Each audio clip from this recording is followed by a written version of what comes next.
Hello, what's up mga kadiskarte? Tara, grind na naman tayo. Sunday na Sunday, Sunday grind pa rin tayo. Maraming salamat sa blessing na dumarating sa atin araw-araw.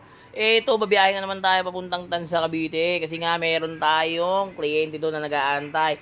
Mitsubishi Adventure yung gagawin natin. Nagpapa-home service siya doon sa Tansa, Cavite. So, medyo malayo yung biyahe natin. Kaya, tara na, agahan natin. Kaya kung mapapansin nyo, madaling pa. Kasi nga madaling araw pa lang. Malis tayo. Time check, no, makikita nyo, 5:30 in the morning. Larga na tayo.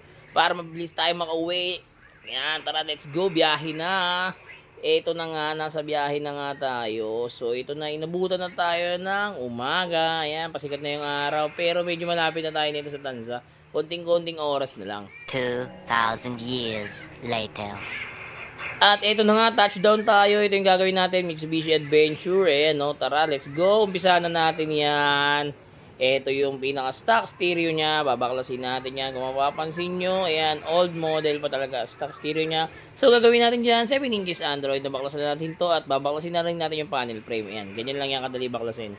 Alright, tamang hila lang, di ba? Huwag kayo matakot. Lahat naman niya may kanya-kanyang proseso kung paano mo siya tatanggalin. So, ito may 4 na screw. Tatanggalin mo lang din yung 4 na screw para ma-remove mo yung pinaka-stereo nung stock head unit ni Adventure. So, okay, tara. Pagkatapos natin yung matanggal, uumpisa na natin mag-wiring na tayo para matapos tayo agad. So, ito yun.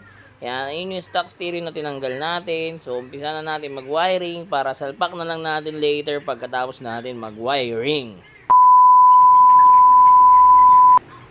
At eto na nga, ayan o, napakabangis. Angas, di ba? 7 inches Android yan. Siyempre, may Apple CarPlay na Android Auto na yan. At hindi mawawala sa package natin yung reverse camera. Ayan, no? Siyempre, apakaangas talaga niyan, di ba? Kaya ikaw, ano pang inaantay mo? Mag-upgrade ka na rin. I-DM mo lang ako. Direct message mo lang ako. Don't forget to like and follow na rin. At syempre, baka pwede nyo naman pakishare ng kahit konti yan. Oo nga pala, itong Android unit natin. Soft touch to, parang cellphone lang. Hindi ito kailangan dut-dutin ng sobra. Ha? Yan, lagi mong tatandaan, okay? Ride safe!